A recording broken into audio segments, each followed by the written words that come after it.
to Ryan Snyder, who now joins us after getting the Glitch Gremlins out of the way. And we will preview Lisbon girls basketball at last. Coach, my first question for you was last year, too. Despite the record, I think you guys were very competitive, despite having all kinds of younger players and getting a lot of younger players valuable experience.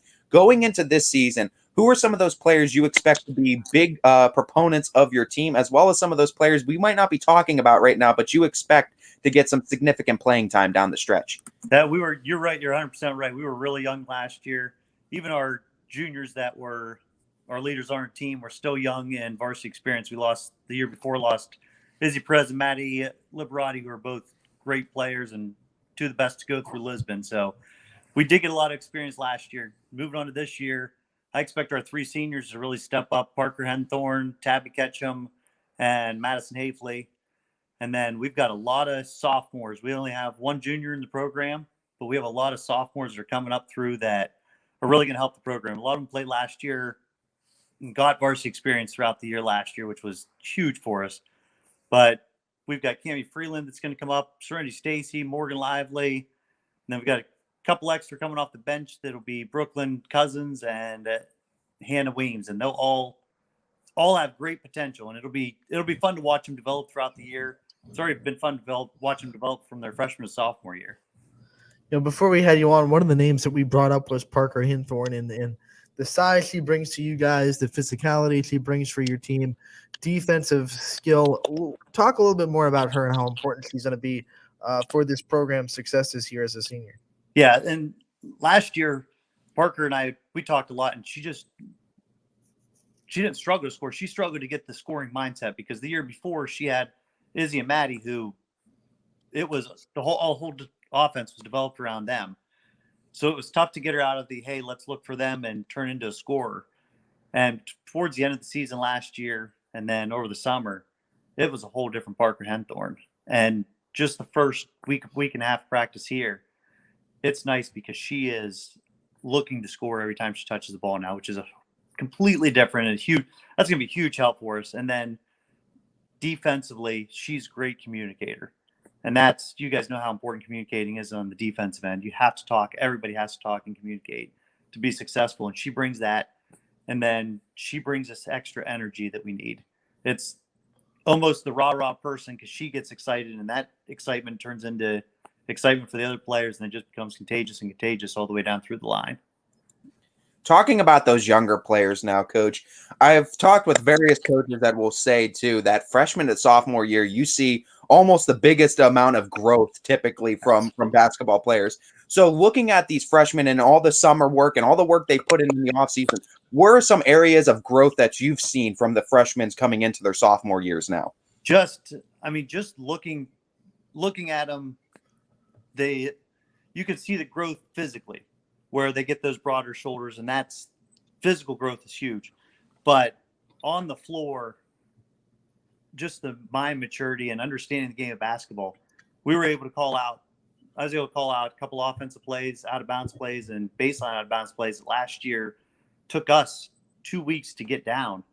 And this week I called it the one play that we haven't ran since summer, just randomly. And all the sophomores were right on it, ran it through almost perfectly. So that's huge. And then just doing the little things, the boxing out every time, the following your shot, the getting in help side defense. It's just the more playing experience you get. But offensively is where you really see a lot of growth with them, where they're not passive. They start to realize that, hey, I can actually get by people. I can go score at will whenever I want to go score. And there's a couple of them where there's some high expectations with that this year, where we're going to rely on them for points. We're going to rely on them to look for those open lanes all the time. Coach, me and Ty already talked a little bit about the EOAC and the young teams that are in it, the talented teams that are in it.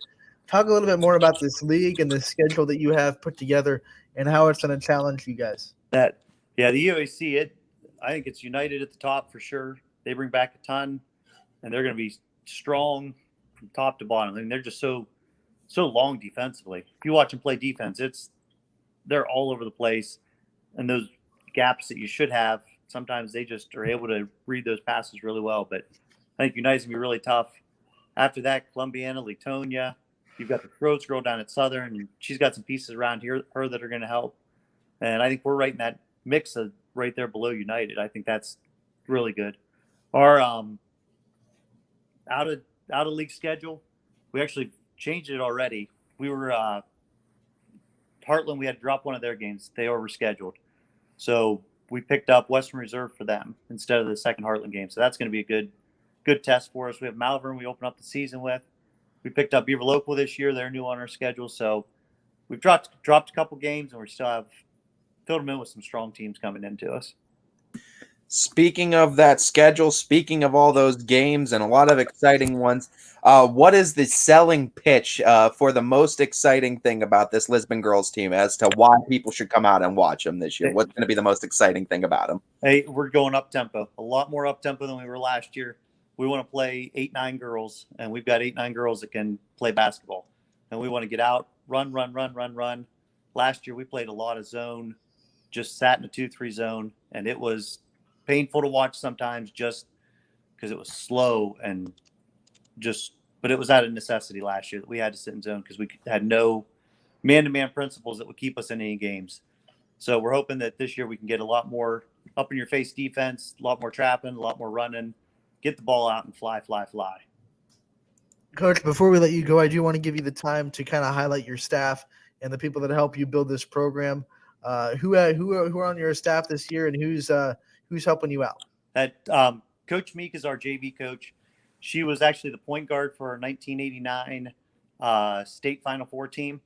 So anytime you can get somebody that's been to state, been in the situations that they've been at, and have that voice in your locker room, have that voice on the court, it brings instant credibility to your staff. And it is amazing that how many things that she sees, especially for our point guards, where she sees things that I wouldn't even think about. And sometimes just little things of, hey, step here instead of step here on a pivot.